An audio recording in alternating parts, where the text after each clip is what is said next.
Excel'da raqamlashni ko'rib olishimiz kerak bo'ladi. Raqamlash qanaqa bo'ladi? Qo'lda yozib ketishimiz mumkin. 1, 2, 3, 4, 5, 6, 7, 8 qilib yozib ketishimiz mumkin. Yoki bo'lmasam biz bir o'zini bosamiz, Enter'ni bosdim. Qayta mana shu biri ustiga olib kelib, mishkani chap tugmasini bosdim. Burchigini e'tibor bersak, burchigida to'rtburchak yashil bo'lib turibdi. Mishkamizni kursorini shundoq, strelkasini shundoq olib kelsak, plyusdan qop-qora mana bunaqa plyusga aylanib qolyapti. Mishkani chap tugmasini bosib turibman, pastga tortdim, pastga tortib boryapman. Mishkani chap tugmasini qo'yib yubormayapman. Mishkani chap tugmasini qo'yib yuborganimdan keyin manda hammasi bir bo'lib tushar ekan. Keyin burchigiga e'tibor bersanglar, burchigida parametr degan avtomatik o'zi chiqadigan qo'shimcha sozlamasi bor. Mishkani chap tugmasini bosdim. Zaполнить tugmasini bosib oladigan bo'lsam, menda 1, 2, 3, 4 bo'lib tartib raqami xuddi bunga o'xshagan tartib raqami bo'lib chiqar ekan. Yana boshqa usuli bor. Xo'p, birni bosdim, Enter'ni bosdimda, qayta o'sha birni ustiga olib kelib, mishkani chap tugmasini bosdim. Burchiga olib keldim. Bu safar endi men Ctrl tugmasini bosdim. Bosganimda e'tibor bersanglar, burchagida plyusga qo'shimcha yana bitta plyus paydo bo'lyapti. Mana plyus paydo bo'lyapti. Mishkani Ctrl tugmasini bosib turib, qo'yib yubormayapman-da. Mishkani chap tugmasini bosib turibman, pastga tortyapman. Pastga tortsam, o'zi avtomatik chiqib qo'yapti. Mana yonida ham 2, 3, 4, 5, 6, 7, 8 bo'lib chiqib qo'yapti. Mishkani chap tugmasini birinchi qo'yib yuboryapman. Keyin Ctrl tugmasini qo'yib yubordim. Yana boshqa usuli bor. Tartib raqamini qo'yishni, masalan, 1 ni bosdim, Enter'ni bosdimda, qayta o'sha 1 ni ustiga olib kelib, mishkani chap tugmasini bosib qo'ydim. Endi mana shu Excel'imizda bu yoqda avtosumma turibdi.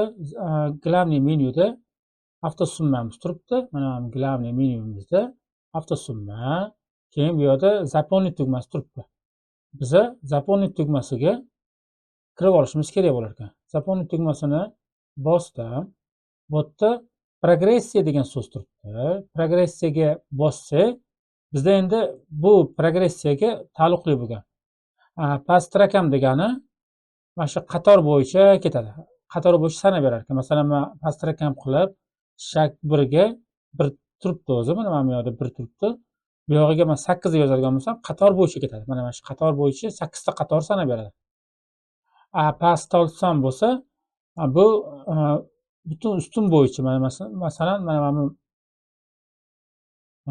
ustunlarni past olsam deganini bosib qo'yadigan bo'lsam, ustun bo'yicha sanab berar ekan. Ustun bo'yicha qo'yib beradi. Shu 1 dan 8 gacha bo'lgan jarayonni joylashtirib berar ekan. Biz endi nima qilamiz? Past olsamni qo'ydim. Bu yo'llariga tegib o'tirmaymiz.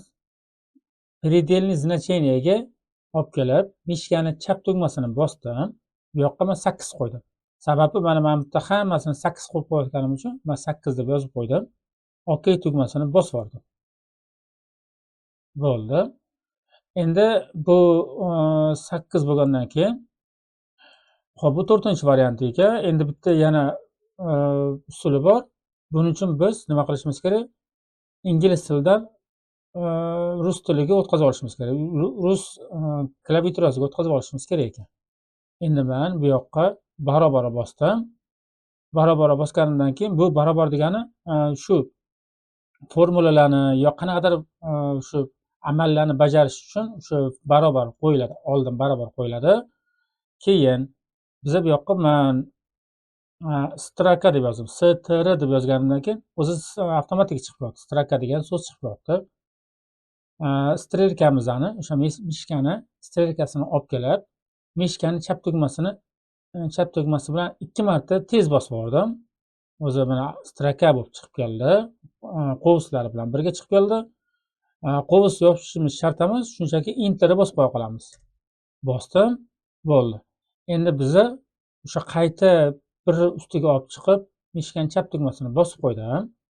Keyin burchiga olib keldim. Xuddi mana bu qilgan usullarimizga o'xshagan, bu yerdan ham xuddi shunaqa burchiga olib kelsak, shu yashil belgi paydo, o'zi yashil turburchak turibdi. Olib keladigan bo'lsa, qop-qora plyus belgisi paydo bo'ladi. Mishkani chap tugmasini bosib turibman, qo'yib yubormayapman. Hech qanaqa Ctrl ham bosmayapman. Shunchaki mishkani chap tugmasini bosib turibman. Pastga tortyapman. Mana 8 gacha bo'lgan jarayonni tortdim. Mishkani chap tugmasini qo'yib yubordim. Mana 8 ta bo'ldi. Bu tartib raqamlarini qo'yishni mana shu 5 xil usuli bor. Balki undan ko'proq bo'lishi mumkin, lekin eng yaxshi shu ko'p qo'llaniladigan usullardan shu 5 tasi mana shu bo'ladi.